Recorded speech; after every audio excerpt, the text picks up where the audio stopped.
এইটো এটা দুৰ্ভাগ্যজনক আৰু মই ভাবো যে গণতন্ত্ৰত এনেকুৱা হয় আমি চেষ্টা কৰিছিলো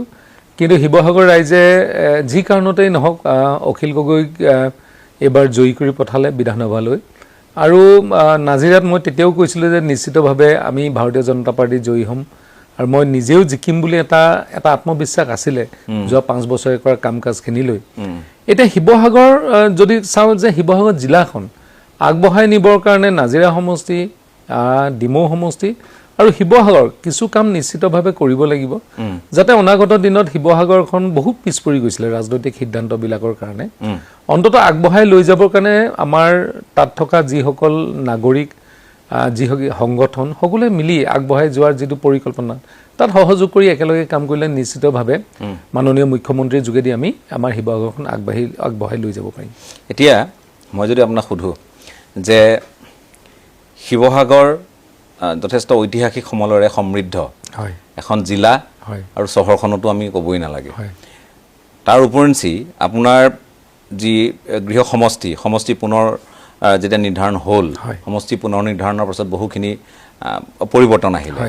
আপোনাৰ ন অঞ্চল অন্তৰ্ভুক্ত হ'ল বহু অঞ্চল আপোনাৰ সমষ্টিৰ পৰা বাদ পৰিল অৰ্থাৎ পুৰণি থাওৰা সমষ্টিৰ পৰা বাদ পৰিল এতিয়া নামো নতুন হ'ল ডিমৌ আৰু নতুন ঠাই অন্তৰ্ভুক্তও হ'ল এই কেইদিনত শুনি আছো আপুনি তাতে মন্ত্ৰী হ'ল মন্ত্ৰী হ'লে এটা কথা ঠিক সকলোৱে জানে যে মন্ত্ৰীৰ কথা ৰজে আৰু শিৱসাগৰৰ ৰাইজে আপোনালোকক সহযোগিতা নকৰাৰ বাবে হয়তো কিছু তেওঁলোকে সমস্যাৰ সন্মুখীন হ'ব যিবোৰ কথা খুবকৈ আলোচনা হৈছে বৰকৈ আলোচনা হৈছে যেনেকৈ জিলা আয়ুক্তৰ কাৰ্যালয়টো ডিমৌ সমষ্টিলৈ লৈ যোৱাৰ কথাবোৰক লৈ কাৰোবাৰ আপত্তি বা আলোচনা হৈছে তেনেধৰণে আপুনি চিকিৎসা মহাবিদ্যালয়খন ডিমৌ সমষ্টিলৈ কেঞ্চাৰ আপোনাৰ যি ইনষ্টিটিউট সেই হস্পিটেলখনো ডিমৌ সমষ্টিলৈ লৈ গ'ল CBSEৰ এখন আদৰ্শ বিদ্যালয় সেইখনো লৈ গ'ল গতিকে শিৱসাগৰক আপোনালোকে শাস্তি দিয়াৰ এটা পনে লৈছে নেকি মানে মই সমষ্টিটোৰ কথা যদি কওঁ নহয় কথাবিলাক আমি অলপ বেলেগ ধৰণে ভাবিব লাগিব প্ৰথম কথাটো যে আমি শিৱসাগৰ নগৰখনক লৈ এটা পৰিকল্পনা কৰিব লাগিব আপুনি যদি চাই শিৱসাগৰ টাউনখনত চহৰখনত ব্ৰিটিছে এটা নগৰ হিচাপে সেই সময়তে স্থাপন কৰিছিল আৰু ব্ৰিটিছে কৰা সময়ত শিৱসাগৰ নগৰৰ মাটিকালি আৰু পপুলেশ্যন যিখিনি আছিলে সেইখিনি কম আছিলে কিন্তু লাহে লাহে শিৱসাগৰ পপুলেশ্যন ডাঙৰ হ'ল বহু মানুহ শিৱসাগৰ নগৰত থাকিবলৈ আৰম্ভ কৰিলে আৰু নগৰখনত যিটো ল'ব পৰা মানুহক লৈ যাব পৰা কেপাচিটিটো লাহে লাহে কমি গ'লগে আৰু মাজমজিয়াত থকা DC অফিচ মাজমজিয়াত থকা আমাৰ কেন্দ্ৰীয় কাৰাগাৰ এই গোটেইখিনি আমাৰ সৌন্দৰ্য বৰ্ধনতো ক'বাত নহয় ক'বাত বাধা আহি পৰিছে আপুনি যদি চাই নেশ্যনেল হাইৱেদি গৈ থাকিলে আমি এই দৌলটোক ৰিনিকি দেখা পাওঁ মাজত ৱালখন জেলৰ একেবাৰে ধুনীয়া গাৰ্ড ৱালখনৰ পৰা আৰম্ভ কৰি দেখিছে সেইকাৰণে জেলখন আমি তাৰ পৰা শিফ্ট কৰাৰ কাৰণে এটা পৰিকল্পনা যোৱা চৰকাৰখনৰ দিনত লৈছিলো আৰু এতিয়াও আমি মাটিখিনি দিলো ৰাজমাই পিছফালে যে জেলখন হ'লে মানে জেল স্থানান্তৰ হ'ব সেইখন এটা সুন্দৰ এটা পৰিৱেশ হ'ব আৰু DC অফিচৰ যিটো কথা কৈছে মানুহে তাতে প্ৰতিবাদী কাৰ্যসূচী আমি দেখা পাইছো কিন্তু DC অফিচটো মই কোৱা নাই যে আমি ডিমৌলে লৈ আনিম বুলি এতিয়া SP অফিচটো ডিমৌ অন্তৰ্গত হ'ল এতিয়াতো আমি ডিমৌলে লৈ অনা নাই ডিমৌত সোমাই গ'লগে আৰু আমি কৈছো যে টাউনৰ অকমান দূৰত যদি আমি এডমিনিষ্ট্ৰেটিভ বিল্ডিং বিলাক হয় তেতিয়া টাউনখনত বহুখিনি আমি নতুন কাম কৰিব পাৰো আৰু টাউনত যিটো প্ৰেছাৰ থাকে সেই প্ৰেছাৰটোৰ পৰা মুক্ত হ'ব পাৰে মই এইটো কোৱা নাই যে ডিমৌত হ'ব লাগে মই এইটো কোৱা নাই যে নাজিৰাত হ'ব লাগে মই এইটো কোৱা নাই যে শিৱসাগৰত এটা ভাল জেগা য'ত আমি ভৱিষ্যতৰ 50-60টা বছৰৰ কাৰণে পৰিকল্পনা কৰি পেলাই এই গোটেই মানে অফিচ বিলাক ভাল এটা জেগাত আমি কৰিব লাগে ইয়াক লৈ বহুতখিনি কথা হৈছে কিন্তু মানুহে কৈছে যে শিৱসাগৰ DC অফিচ শিৱসাগৰত থাকিব লাগে এতিয়া শিৱসাগৰ সমষ্টিটো DC অফিচ হ'ব নোৱাৰে DC অফিচটোতো শিৱসাগৰ জিলাখনৰহে সেইকাৰণে আমি সকলোৱে কথা বতৰা পাতি যিখিনি উপযুক্ত জেগা হ'ব সেই উপযুক্ত জেগাত যদি DC অফিচটো হয় তেতিয়াহ'লে আমাৰ যিখন শিৱসাগৰ নগৰ সেই নগৰখন খুব পৰিকল্পিতভাৱে আকৌ সজাই পৰাই তুলিব পাৰিম বুলি মই মোৰ মনে মই এটা আশা কৰোঁ। তাৰমানে আপুনি যিটো কৈছে এই আপুনি কৈছে যে ৰাষ্ট্ৰীয় ঘাইপথেৰে আপুনি যেতিয়া গৈ থাকে মানে আপুনি যোৰহাটৰ দিশৰ পৰা আপুনি যদি ডিমৌৰ ফালে গৈ থাকে বা আপুনি ডিমৌৰ ফালৰ পৰা বা ডিব্ৰুগড়ৰ ফালৰ পৰা যদি যোৰহাটৰ দিশে আহি থাকে আপুনি শিৱদৌলটো দেখা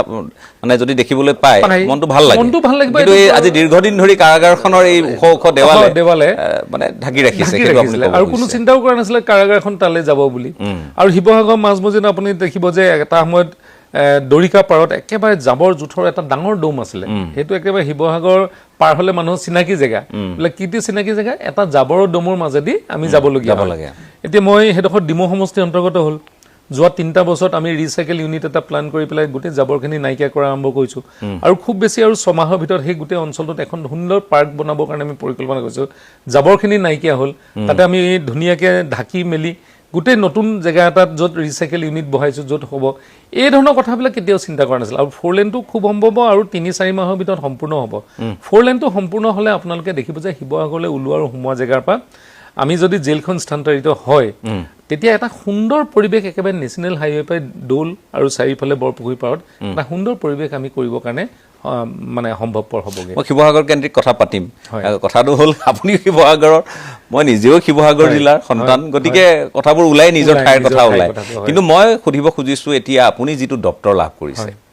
মই আহিম কিন্তু আপুনি নাভাবিব যে মই শিৱসাগৰৰ কথা নাপাতিম, কাৰণ বহু প্ৰশ্ন আছে,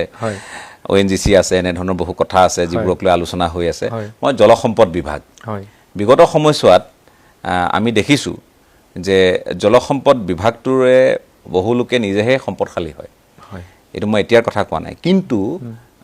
মই যদি কওঁ বহুতে তোষামোদ কৰা বুলি ভাবিব, মই তোষামোদ ঠিক কৰিব খোজা নাই, কিন্তু যিটো বাস্তৱ মই সেইটো উল্লেখ কৰিব খুজিছোঁ যে পীযুষ হাজৰিকাই যেতিয়া জলসম্পদ মন্ত্ৰী হিচাপে দায়িত্ব গ্ৰহণ কৰিলে আমি দেখিছিলোঁ যে কিছু পৰিৱৰ্তন এই বিভাগটোলৈ আহিল। ধমকি লগায়েই হওক, ছাডেন ভিজিট কৰিয়েই হওক, জোৰ দি কথা কৈয়ে হওক, যি ধৰণেই নহওক কিছুমান কাম হ'ল। আৰু মই এইকাৰণে ক'ব পাৰোঁ কথাখিনি যে মই নিজে এনেধৰণৰ কেইবাটাও মথাউৰিৰ ওপৰেৰে গৈছোঁ,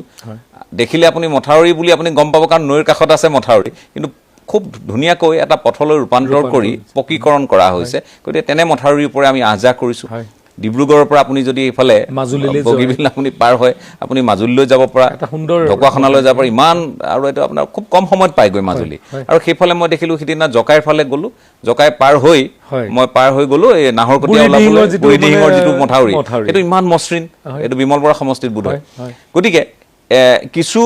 এটা পৰ্যায়লৈ লৈ যোৱা হৈছে, কিন্তু আমি বানমুক্ত অসমৰ শ্লোগানটোক বাস্তৱায়িত কৰিব পৰা নাই। বানমুক্ত অসমৰ যিটো সপোন, এইটো ইয়াৰ আগতে বানমুক্ত অসমৰ কথা ক'বলৈ সাহস কোনো এখন চৰকাৰ নাছিলে।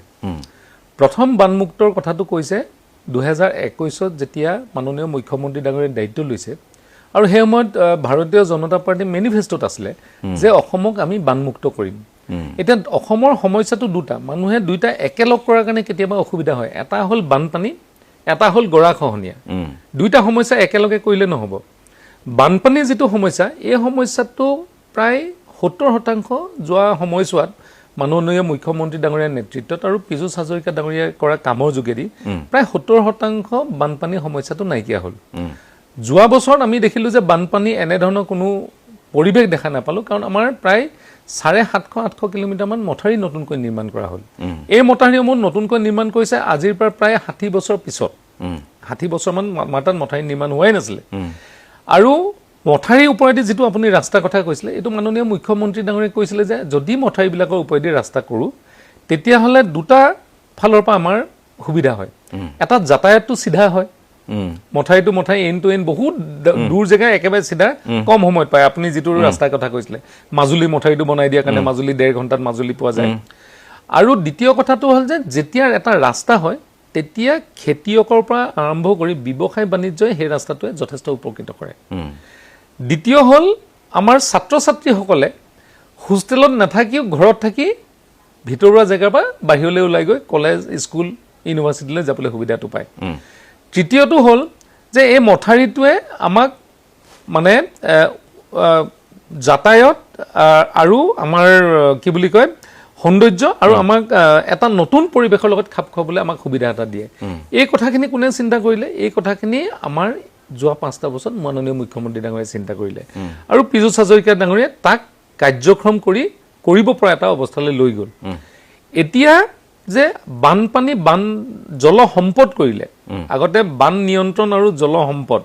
এটো হল এতিয়া জল সম্পদ বিভাগ মানে আজি সম্পদ গঢ়িব পৰাকে আজি কামবিলাক কৰা হৈছে এতিয়া প্ৰায় 6.5 কোটি টকাই দি ডাঙৰ ডাঙৰ বিলসমূহ যিবিলাক মানে হুকাই যোৱা এটা পৰিৱেশলৈ হৈছিল সেইবিলাক আকৌ খানি পানী তাত সময়বৰ ওয়াটাৰ ৰিজাৰ্ভাৰ হিচাপে কৰি যাবৰ কাৰণে আকৌ এটা নতুনকৈ আঁচনি আমাৰ মাননীয় গৃহমন্ত্ৰী ডাঙৰীয়াৰ নেতৃত্বত অসমে পালো আৰু এতিয়া কামবিলাক আৰম্ভ হৈছে এই যিবিলাক নতুনত্ব আনিছে ইয়াতে ডাঙৰ যেটা বিলসমূহ নতুনকৈ খানিব তাত মাছৰ উৎপাদন বেছি হ'ব ৰাইজৰ উপাৰ্জন বেছি হ'ব আৰু ওয়াটাৰ ষ্টৰেজটো আমাৰ হ'ব যদি খৰাঙো হয় তাৰ আশে-পাশে এটো ইৰিগেশ্যনৰ নিচিনাকৈ আমি ব্যৱহাৰ কৰিব পাৰিম এই ধৰণৰ যিবিলাক প্ৰজেক্ট আমি আৰম্ভ কৰিছো আৰু এই প্ৰজেক্টবিলাকে আজি অসমৰ জল সম্পদক আজি আৰু সম্পদশালী কৰিবৰ কাৰণে এটা ব্যৱস্থা হাতত লৈছে মই এইকেইদিন নতুনকৈ যদিও বিভাগত আহিছো এখন পৰ্যালোচনা হেতুৱে সুধিম বুলি ভাবিছিলো আপুনি একেবাৰে নতুন বিধায়ক হিচাপে আপোনাৰ অভিজ্ঞতা আছে বা চৰকাৰখনক কাখৰ পৰা দেখাৰ আপুনি বা অনুভৱ কৰাৰ আপুনি অভিজ্ঞতাটো আছে কিন্তু মই দেখিছো যে এগৰাকী মন্ত্ৰী হিচাপে খুব সিদিনা মাত্ৰ আপুনি শপত লৈছে আৰু আপুনি কথাবোৰ এনেকৈ কৈ আছে যেন আপুনি দীৰ্ঘদিন ধৰি বিভাগটোৰ নেতৃত্ব দি আছে নহয় বিভাগটোৰ বিষয়ে অকমানটো জানিছিলো আমাৰ তাতো যথেষ্টখিনি বান সমস্যা আছিলে আমাৰ তাতো মথাৰি পকীকৰণ হৈছে যেতিয়া এটা কাম হয় তাৰ এটা পৰ্যালোচনা মই কৰো কিয় কৰা হৈছে বা ভৱিষ্যতৰ কাৰণে কিমানখিনি সুবিধা হ'ব কাৰ লাভ হ'ব গাঁওবাসীৰ লাভ হ'ব নে নহয় এই গোটেই কথাবিলাক পৰ্যালোচনা কৰো কিন্তু আজিৰ পৰা 3 দিনৰ আগত যেতিয়া মই বিভাগৰ পৰ্যালোচনা কৰিলো দেখিলো যে বিভাগটোৱে খুব সাইন্টিফিক্যালি এতিয়া কামবিলাক কৰিবলৈ আৰম্ভ কৰিছে কেইদিনমানৰ আগতে পীযুষ হাজৰিকা ডাঙৰীয়া যেতিয়া মন্ত্ৰী আছিলে মাননীয় মুখ্যমন্ত্ৰী এটা আমাৰ টিম নেদাৰল্যান্ডত গৈছিলে ষ্টাডি কৰিবৰ কাৰণে কাৰণ নেদাৰল্যান্ডত কি হয় জলপৃষ্ঠৰ তলত গোটেই দেশখন তাৰ পিছতো তাত বানপানী নাই এটা কিয় নাই তাৰ গোটেই ষ্টাডি কৰি পেলাই তেনেকুৱা ধৰণৰ কামবিলাক আমাৰ ইয়াত কৰিব পাৰোঁ কাৰণ আমি অসমখন একেবাৰে মানে এটা সমতল আৰু চাৰিফালে পাহাৰ গোটেই নদীবিলাক আহি পেলাই অসমৰ মাজেদি গৈ পেলাই বাংলাদেশত গৈ সাগৰত পৰেগে হেকানে ভয়ংকৰ কেতিয়াবা বৰষুণ হলে আমাৰ ইয়াত যথেষ্ট বানপানী হয় এই পৰিবেশটোৰ পৰা মোকাবিলা কৰিবৰ কাৰণে কি কৰিব লাগিব তাৰ গোটেই ষ্টাডি কৰিছে এতিয়া সিসমিক সাৰ্ভে কৰিছে আমাৰ নতুন নতুন যিবিলাক টেকনলজি আছে এআই টেকনলজি গোটেইবিলাক সামৰি আমি ভৱিষ্যতক নিৰ্ধাৰণ কৰিব পৰাকে এটা ষ্টাডি কৰিব পৰাকে এটা সক্ষম অৱস্থাত আমাৰ বান নিয়ন্ত্ৰণ বিভাগটো বা জল সম্পদ বিভাগটো হৈছেগে আৰু মই ভাবো যে অহা 4-5টা বছৰ পিছত আমি বানপানীটো নিয়ন্ত্ৰণ এইকাৰণে কৰিম আমি ভৱিষ্যত বানী হিচাপে আমি গম পাম কেনে ধৰণে বানপানী কেতিয়া ক'ত কিমান জলস্তৰত আমি হ'ব পাৰিম এতিয়া আমি মেনুৱেলি জানো যে হদিয়াত যদি বেছি বৰষুণ দি জলপৃষ্ঠ বেছি হৈছে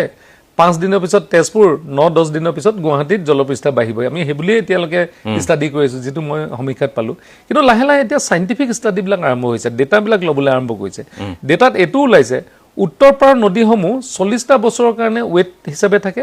আৰু 40টা বছৰ ড্ৰাই হয় ওয়েট এৰিয়াটো এতিয়া হেক হৈ গ'ল এতিয়া অহা 40টা খুব ড্ৰাই হোৱাৰ সম্ভাৱনা আছে উত্তৰ পাৰৰ যিবিলাক আমাৰ ট্ৰিবিউটাৰিজ বুলি কয় ব্ৰহ্মপুত্ৰ উপনৈসমূহ বিলাক কয় হেকানে তাৰ কাৰণে কি কি ব্যৱস্থা কৰিব লাগিব আৰু বৰষুণৰ দিনকেইটাত কি হ'ব লাগিব এই গোটেইবিলাক এটা ষ্টাডি চলি আছে আৰু মই ভাবো যে মাননীয় মুখ্যমন্ত্ৰী ডাঙৰীয়া যথেষ্ট ইয়াত পুঁজি ইয়াত আগৰ দিনত এটা কথা আছিলে পুঁজিৰ যথেষ্ট অভাৱ হেকানে জল সম্পদ বিভাগে বানপানী আগে আগে সিমেন্টৰ বেগ বিচাৰি ফুৰা এটা পৰিৱেশ হৈছিল আপুনি যদি যেতিয়া ৰিপৰ্টিং কৰিছিল যদি মনত পৰে দিখত খহনিয়া মানে তাত জল সম্পদ বিভাগে সিমেন্টৰ বেগ চাউলৰ বেগ বিচাৰি ঘূৰি ফুৰে আৰু ৰাতি যেতিয়া বানপানী মথাৰি ভাঙু হয় সেই সিমেন্টৰ বেগ চেক বিলাক দি যেনে তেনে মথাৰিটো ৰাখে তাৰ পিছত বাৰিষা শেষ হৈ খৰালিত পাহৰি যায় সিমেন্টৰ বেগ বিলাক বাৰিষা আহিলে মনত পৰে কিন্তু আজিৰ দিনত আমাৰ হাতত এই বাৰিষা মোকাবিলা কৰিব পৰাকৈ আমি এটা পৰ্যালোচনা কৰিছিলো 3 দিনৰ আগত প্ৰত্যেকখন জিলাতে জিও বেগৰ পৰিমাণ কিমান আছে পাৰ্কোপাইন কিমান পৰিমাণ লাগিব জিও সিট কিমান পৰিমাণ লাগিব জিও টিউব নতুন টেকনলজি এটা পীযুষ হাজৰিকা ডাঙৰীয়া অসমত আৰম্ভ কৰিলে যিবিলাক জিও টিউবে ডাঙৰ ডাঙৰ ভূমিকম্প ডাঙৰ বানপানীও খহাব নোৱাৰে সেই গোটেই প্ৰস্তুতি ইতিমধ্যে আমি হাজু কৰি ৰাখিছো আৰু বানপানীটো এটা নেচাৰেল ক্যালামিটিজ কেতিয়াবা ভাঙি যাবও পাৰে কিন্তু তথাপিও লগে লগে আমি তাত ৰিপেয়াৰিং কৰি পেলাই মানুহৰ যাতে সম্পত্তি জীৱন মানে আমি বচাব পাৰো তাৰ কাৰণে এতিয়া মানে মই এইকাৰণে কৈছো কথাকাৰ মই চাওক ভাল কাম কৰিলে ভাল হৈছে বুলি কোৱাত কৃপণালী ৰাখিব নালাগে আৰু বেয়া হলে সমালোচনা কৰাটো মই ভাবো যে পিছ হুকিব নালাগে গতিকে মই এটা বস্তু দেখিলো যে বিগত সময়ছোৱাত যে মই নিজেই লাহৰি ঘাটত গৈ ৰিপৰ্টিং কৰিছো মই তেতিয়া লাহৰীঘাট আজি কেইবা বছৰৰ পূৰ্বৰ কথা মই কৈ আছোঁ মই এটা বেলেগ প্ৰতিষ্ঠানত মই এগৰাকী সাংবাদিক হিচাপে গৈছোঁ মানুহৰ দুখ দুৰ্দশা নিজেই প্ৰত্যক্ষ কৰিছোঁ ব্ৰহ্মপুত্ৰ আৰু আপুনি ইপাৰ সিপাৰ নেদেখে মানুহৰ অৱস্থা মানে সাংঘাতিক মই এখন ৰাতি মই যেতিয়া উভতি আহোঁ সেই ঠাইৰ পৰা মোক এখন মেচিন নাৱেৰে আনিছে কিন্তু বিপদসংকুলভাৱে আহিছোঁ মই নিজে দেখা কথা সেইখিনি কৈছোঁ কিন্তু এই কেইবছৰৰ মইতো লাহৰীঘাটৰ তেনেধৰণে কথা আপুনি যিডোখৰ পৰ্চন সেইডোখৰত কিজান মই যদি ভুল হোৱা নাই পীযুষ হাজৰিকা ডাঙৰীয়াই আজি 3টা বছৰ আগতে প্ৰায় 250 কোটি টকা দি সম্পূৰ্ণ এইটো বনাই সম্পূৰ্ণ কৰিলে জিঅ' বেগ জিঅ' মেটে দিয়ে সেই গোটেই মথাইটো তাৰ কাৰণে অকল লাহৰীঘাট অঞ্চলে নহয় একেবাৰে মৰিগাঁওলৈকে বানপানী তাৰমানে আমি কি কৈছোঁ যে আজি প্ৰায় কেইবছৰমান পূৰ্বে বাতৰি হৈছিলে যে অমুকত মথাউৰি ভাঙিছে তমুকত মথাউৰি ছিঙিছে এই ধৰণৰ কথাবোৰ আহিছিলে এতিয়া কিন্তু সেইটো কমিছে বা আমি সৌভাগ্যৱানো যে প্ৰকৃতিৰ যে যি পৰ্যায়ত ধ্বংসলীলা কালৰূপটো আমি হয়তো আমি ইয়াত পোৱা নাই তেনেধৰণে কিন্তু পানী বাঢ়িছে এইটোও ঠিক কিন্তু মথাউৰিকেইটা বাচিছে এটা সময় আছিল মই আকৌ কৈছোঁ যে বহু মানুহে এই মথাউৰিৰ কামত নিয়োজিত হৈ ঠিকাদাৰ হওক মন্ত্ৰী হওক যিয়ে নহওক এই গোটেই আমোলা বিষয়া যিয়ে নহওক তেওঁলোকৰ বেংকৰ পুঁজি তেওঁলোকৰ শক্তিশালী হৈছিল বুলি কয় তেওঁলোকৰ ধনে ধানে তেওঁলোক সমৃদ্ধ হৈছিল কিন্তু মানুহৰ দুখ দুৰ্দশাবোৰ আঁতৰা নাছিল এতিয়া কি এনে ফৰ্মুলা আপোনালোকে প্ৰয়োগ কৰিব খোজে বা কৰিছে যে কাম হওক তেওঁলোকো লাভান্বিত হওক কাম কৰাৰ বাবে কিন্তু কাম ভাল হ'ব লাগিব না দুটা কথা এটাটো হ'ল মন্ত্ৰীৰ ভিজিটটো খুব প্ৰয়োজনীয় ডাঙৰ ডাঙৰ মেজৰ যিবিলাক প্ৰজেক্ট আছে এই প্ৰজেক্টবিলাকত মন্ত্ৰীৰ মানে চকুৰে এটা চাই অহাটো খুব প্ৰয়োজনীয় কাম কেনেকুৱা ধৰণৰ কোৱালিটি হৈছে বা কি হৈছে কি নহৈছে এটা সময়ত মইহে ভাবোঁ দেই বানপানী সমস্যাটো বহুত ভিতৰৰ অঞ্চলৰ সমস্যা বাট পথৰ সাংঘাতিক এটা অসুবিধা আছিলে অসমত আপুনি জানেই আজিৰ পৰা 20 বছৰ আগত যদি আপুনি চাই যে হৈছিলে যদিও কিছু বাট পথ কিন্তু ভিতৰৰ অঞ্চললৈ যাবলৈ বানপানী সময়ত কাৰো সাহস নাছিলে যেনেধৰণে আপুনি যিটো সময়ত গৈছিলে আপুনি গাড়ী লৈতো অহা নাই তাতে নাৱেদি আহিছে এজন মন্ত্ৰীয়ে কিমান তেনেকৈ নাৱে চাই ঘূৰি ফুৰিব সেইকাৰণে ক'ৰবাত নহয় ক'ৰবাত কিছুমান এনেকুৱা ধৰণৰ হৈছিলে চাগে কিন্তু আজিৰ দিনত বাট পথসমূহ ইমান ভাল হৈ গ'ল আজি 3খন জিলা একেদিনে ভিজিট কৰিবলৈ অসুবিধা নোহোৱা হৈ থাকিলেগে আৰু সাৰ্ভিলেন্স সিস্টেমটো আমাৰ যিবিলাক আজিৰ দিনত গেজেট হ'ল যিবিলাক নতুন টেকনলজি হ'ল আমাৰ স্যাটেলাইটে যিবিলাক আমি ছবি তুলিব পৰা হলো সেইকাৰণে আগৰ যিটো মিছা কথা কোৱা বা তেনেকুৱা ধৰণৰ যিটো আছিলে যে বস্তা দিছো ক'বাত হৈছে ক'বাত মিছাকে কোৱা যিটো পৰিৱেশ আছিলে সেই পৰিৱেশবিলাক নাইকিয়া হ'ল আৰু আজিকালি হোৱাটছআপ গ্ৰুপ হ'ল তাত সদায় ছবি আহি থাকে আৰু একদম ডেইলি যিটো সাৰ্ভিলেন্স সিস্টেম এই সাৰ্ভিলেন্স সিস্টেমটোৰ কাৰণে আৰু এটা কথা মই কওঁ আমাৰ ৰাইজো যথেষ্ট আগতকৈ সক্ৰিয় আৰু খুব জানা হৈছে যে কি কোনে ক'ত কেনেধৰণে কি কাম কৰিছে আৰু চৰকাৰখনে যেতিয়া ট্ৰেন্সপাৰেণ্টলি কাম কৰে ধৰক এটা মথাউৰিত কাম আহিছে 2.5 কোটি তাত মনে আগতে থাকে কিমান কাম আহিছে কোনো কথা নকয় সেইকাৰণে অসুবিধা হৈ যায় আজিকালিতো একেবাৰে মুকলিকে চবতে কোৱা হয় বিধানসভাত তথ্য দিয়া হয় ৰাইজৰ মাজত কোৱা হয় যে এই মথাউৰিটো কিমান হৈছে বোলে 2.5 কোটি চকুৱে দেখিলে গম পাই থাকে যে 2.5 কোটি টকা কাম হৈছে নে নাই এতিয়া মই এই কথাখিনি আপুনি যে কৈছে এটা বহুতে ভাবিব মন্ত্ৰীগৰাকী সন্মুখত আছে তেখেতে কথাখিনি কৈছে নহয় মই আমাৰ সদায় দৰ্শকসকলক জনাওঁ বা আপোনালোকক মনতো পেলাই দিব খোজো দুগৰাকী বিৰোধী দলৰ বিধায়ক আমাৰ পডকাষ্টত আহিছিল আৰু নিৰ্বাচনৰ সময়ৰ কথা আপোনালোকে নেতাৰ নিৰ্বাচনৰ প্ৰসংগটোৱে মই আৰম্ভ কৰিব খুজিছোঁ তেখেতো আছিল সুশান্ত বৰগোহাঁই ডাঙৰীয়াও আহিছিল সেই অনুষ্ঠানলৈ কিন্তু বিৰোধী দুগৰাকী বিধায়কে কৈছে যে সৰ্বাধিক পকী মথাউৰিৰ কাম তেওঁলোকৰ সমষ্টিত এতিয়া অৱশ্যে এগৰাকী বিধায়ক আকৌ নিৰ্বাচিত হ'ল আনগৰাকী নিৰ্বাচিত হ'ব নোৱাৰিলে মই চেঙাৰ আশ্ৰফুলৰ কথা মই নাম লৈ কৈছোঁ তেখেতে কৈছে যে বৰপেটা জিলাৰ ভিতৰত আটাইতকৈ বেছি মথাউৰিৰ কাম মোৰ সমষ্টিত হৈছে পকী মথাউৰিৰ কাম মোৰ সমষ্টিত হৈছে আৰু ইজন হ'ব লাহৰীঘাট কিজন হয় লাহৰীঘাটৰ জনক মই পোৱা নাই কিন্তু মই জাকিৰ হুছেইন সিকদাৰ হৈছে তাৰমানে আপুনি ইয়াতে তেওঁলোকে কোৱা কথা মই কোৱা নহয় নদীখনৰ লগত বিৰোধী আৰু হেৰি কথা নাই ৰাজনীতি আপোনাৰ আঁচনি লৈ বেলেগ কথা বেলেগ ক'ৰবাত কিবা কিবি যদি হ'ব পাৰে সেইটো আমাৰ চৰকাৰখনে নকৰে ক'ৰবাত কেতিয়াবা থাকি যাব পাৰে সেইটো বেলেগ কথা কিন্তু আমি মানুহ চাইছে এনেকুৱা আঁচনি নকৰোঁ কাৰণ সামগ্ৰিকভাৱে অসমখনক আগুৱাই লৈ যাবলৈ আমি চেষ্টা কৰিছোঁ এতিয়া ব্ৰহ্মপুত্ৰখন যোনফালৰ মাজেদিয়ে যায় লাগিলে সেইটো আমাৰ বিৰোধী দলতে হওক বা আমাৰ নিজৰে হওক আমি যেতিয়া মথাউৰি এটা বনাওঁ আমি একেবাৰে কমপ্লিট মথাউৰিটো ইটোৰ মূৰৰ পৰা সিটোৰ মূৰলৈ বনাবলৈ চেষ্টা কৰোঁ আৰু যাতায়াতৰ যিটো কথা ক'লে মথাউৰি can be use as a transport medium সেই কথাটো এতিয়ালৈকে কোনো চিন্তা কৰিব পৰা নাছিলে পীযুষ হাজৰিকা মুখ্যমন্ত্ৰী ডাঙৰীয়া তেওঁলোকে চিন্তা কৰিলে যে মথাউৰি also' can be a medium of transport য'ত একেবাৰে ভিতৰুৱা অঞ্চলৰ পৰা নগৰলৈ আহিবলৈ একেবাৰে সহজ ৰাস্তাটোৱে হ'ল চিধা মথাউৰিটো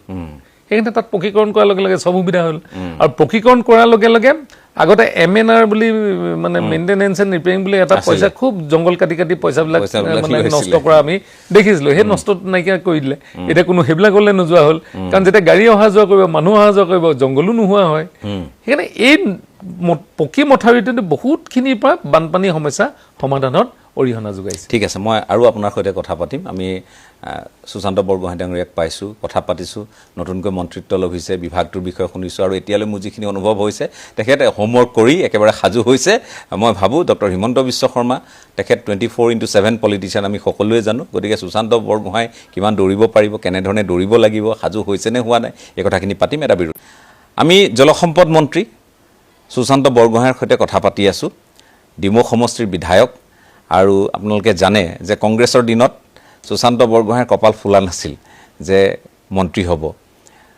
আৰু আপোনালোকে এই কথাও জানে যে যোৱাটো নিৰ্বাচনত তেখেত অৱশ্যেই মই যদি 2021 চনৰ কথা কওঁ কংগ্ৰেছৰ পৰাই প্ৰথমে নিৰ্বাচিত হৈছিল আৰু তাৰ পাছত তেখেতে বিধায়ক পদ ত্যাগ কৰি উপ নিৰ্বাচনত আকৌ অৱতীৰ্ণ হৈছিল ভাৰতীয় জনতা পাৰ্টিৰ এগৰাকী প্ৰাৰ্থী হিচাপে আৰু সকলোকে আচৰিত কৰি তেখেতে বেছি ভোটত মানে কংগ্ৰেছৰ পৰা যিমান ভোটত জয়ী হৈছিল বিজেপিৰ পৰা তেখেতে তাতোতকৈ অধিক ভোটত জয়ী হৈ গতিকে তেখেত বিধায়ক হিচাপে বিজেপিৰ প্ৰথমবাৰলৈ নিৰ্বাচিত হ'ল উপ নিৰ্বাচনত থাওৰা সমষ্টি আছিল তেতিয়া থাওৰাৰ নাম গুচি ডিমৌ হ'ল নতুনকৈ সমষ্টি গঠন কৰা হ'ল এইবাৰ পোনপটীয়াকৈ বিজেপি প্ৰাৰ্থী আৰু এইবাৰ সুশান্ত বৰগোহাঁইক মন্ত্ৰী পদ যচা হ'ব বুলি পূৰ্বৰে পৰাই বহুতৰে গুণাগথা এই কাৰণেই কাৰণ এটা কমিটমেণ্ট এটা প্ৰতিশ্ৰুতিটো কাৰ আছিল প্ৰতিশ্ৰুতি বুলি ঠিক নাছিলে মানে ইয়াতে মই ভাৰতীয় জনতা পাৰ্টিত যেতিয়া আহিলোঁ মোৰ দীৰ্ঘদিনীয়া সাংগঠনিক ৰাজনীতিত কৰি আছোঁ মই NSY কৰিলোঁ ইউথ কংগ্ৰেছ কৰিলোঁ কংগ্ৰেছ কৰিলোঁ বিধায়ক হ'লোঁ দুবাৰকৈ এবাৰ সাংসদ হিচাপে প্ৰতিদ্বন্দ্বিতা কৰিলোঁ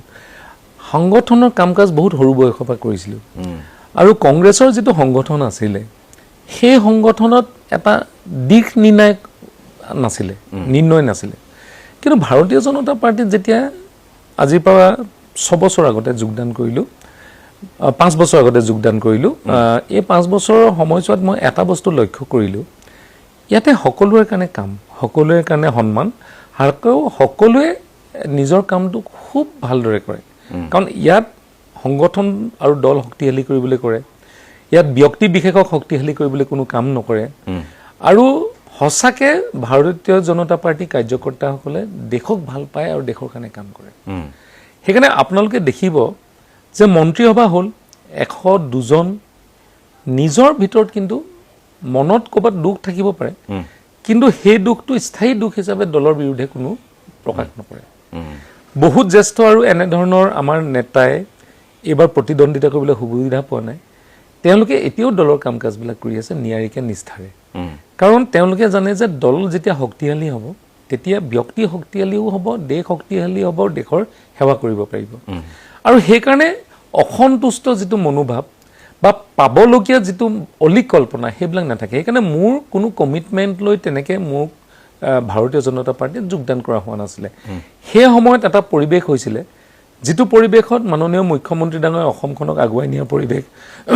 সুৰক্ষিত অসমৰ যিটো কথা আহিছিলে সেই সুৰক্ষিত অসমৰ কাৰণে মই ভাৰতীয় জনতা পাৰ্টিক যোগদান কৰিছিলোঁ আৰু যোগদান কৰি এইকাৰণেও সন্তুষ্ট যে দলে চৰকাৰখনে চলোৱাৰ ক্ষেত্ৰত যি সামঞ্জস্য এটা পৰিৱেশ সেই পৰিৱেশ খুব কম বাকী দলবিলাকত পোৱা যায় উদাহৰণস্বৰূপে তৃণমূল কংগ্ৰেছ তাজপাতৰ দৰে খহি গ'ল অকল পাৱাৰত আছিলে কাৰণে দলটো আছিলে ভিতৰত একেবাৰে ফুফুলা এটা স্বৰূপ আছিলে কিন্তু ভাৰতীয় জনতা পাৰ্টিত আপোনালোকে চাব যে যেতিয়া এখন চৰকাৰ এখন ৰাজ্যত আহে কমপক্ষেও 20 বছৰৰ পৰা 30 বছৰ চৰকাৰখনে সেই ৰাজ্যত থাকে যিকোনো ৰাজ্যত আহিবৰ কাৰণে প্ৰথম কষ্ট হয় কিন্তু যেতিয়া আহে কাৰণ মানুহে আশা আকাংক্ষাখিনি পূৰণ কৰাৰ ক্ষেত্ৰত চৰকাৰখনে কাম কৰে মানুহে ভবা নিচিনাকৈ কাম কৰে সেইকাৰণে মই ভাৰতীয় জনতা পাৰ্টিত যোগদান কৰোঁতে বা বিধায়ক হওঁতে তেনেধৰণৰ কোনো আমাক কোৱা নাছিলে যে কেতিয়াবা মন্ত্ৰীসভাত স্থানটো দিব কিন্তু এইবাৰ মন্ত্ৰীসভাত স্থান দিয়াৰ বাবে মাননীয় মুখ্যমন্ত্ৰী ডাঙৰীয়াক ধন্যবাদ জনাইছোঁ কাৰণ শিৱসাগৰৰ পৰা সকলোতকৈ আমাৰ ঠুনুকা ৰাজনীতি ভাৰতীয় জনতা পাৰ্টি বুলি যদি কওঁ শিৱসাগৰ জিলাখন অকণমান ঠুনুকা বুলি ক'ব পাৰি এইবাৰ আমি দুজন জীয়ৰী হৈছোঁ নাজিৰা আৰু মই আৰু নাজিৰাই মোতকেও বহুত ভোটত জয়ী হৈছে কিন্তু শিৱসাগৰ আমি থাকি গ'লো কিবা কাৰণত যথেষ্ট ভোট পাইছোঁ থাকি গ'লো কিন্তু তথাপিও আমি শিৱসাগৰত ভাৰতীয় জনতা পাৰ্টি এটা দুৰ্গ বুলি কেতিয়াও ক'ব পৰা অৱস্থাত নাছিলোঁ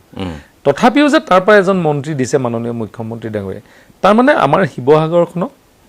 আৰু আহোম ৰাজত্বৰ যিবিলাক আমাৰ কীৰ্তিচিহ্নৰ যিবিলাক আমাৰ গৌৰৱ উজ্জ্বল জেগা গৌৰৱময় জেগা সেই জেগাবিলাকক আকৌ পুনৰ উদ্ধাৰ কৰিব পাৰি নেকি শিৱসাগৰখনক আগবঢ়াই দিব পাৰি নেকি তাৰ বাবেও হয়তো মুখ্যমন্ত্ৰীৰ মনত এটা হয়তো ক'ৰবাত আশা এটা আছে মই এইকাৰণে কথাষাৰ সুধিলোঁ কমিটমেণ্টৰ কথা কাৰণ বহুতে আলোচনা কৰি আছে বা ৰাজনৈতিক মহলতো এইবোৰ আলোচনা চলে ৰাজনীতিটো একেবাৰে এটা সৰল ৰেখা নহয় সৰল ৰেখাৰ দৰেও নহয় আৰু ইয়াত গণিত বুলি যিটো কওঁ আমি গণিতৰ সমীকৰণৰ দৰে তেনে কথাও নহয় ইয়াত ৰসায়নো থাকে সকলো মিলিহে ইয়াৰ অংকটো শুদ্ধ উত্তৰটো ওলায় যোগেন মোহন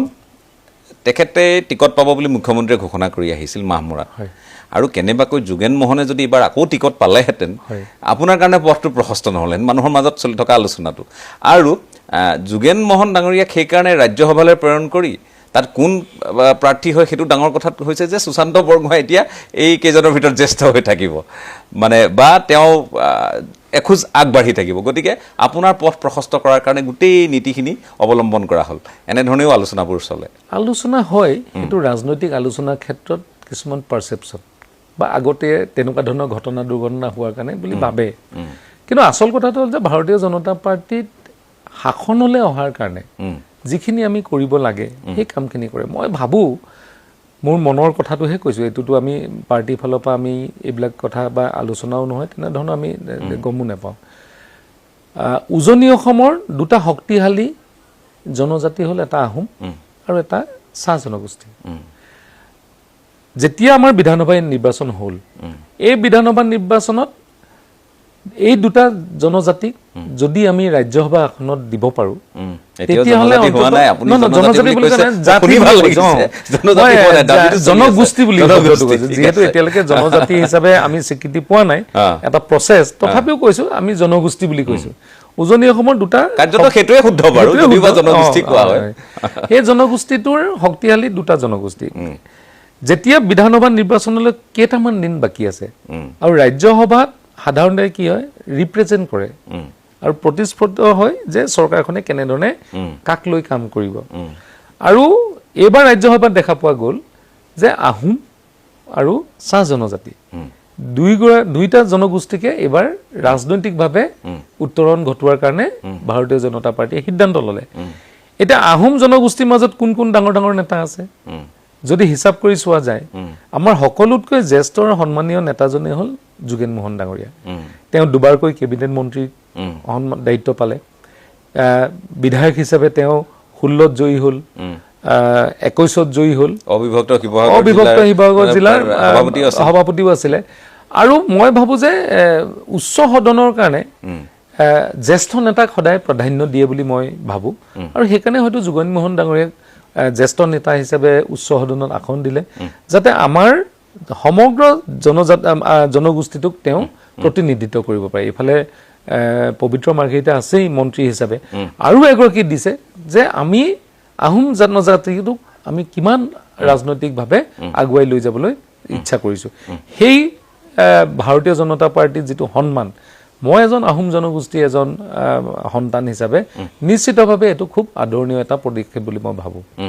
ঠিক আছে আপুনি কথাষাৰ তেনেকৈ ভাবিছে কাৰণ দলৰ পৰা তেনেধৰণৰ কোনো কথা বতৰা আপুনি কৈছে আপোনালোকক জনোৱা হোৱা নাই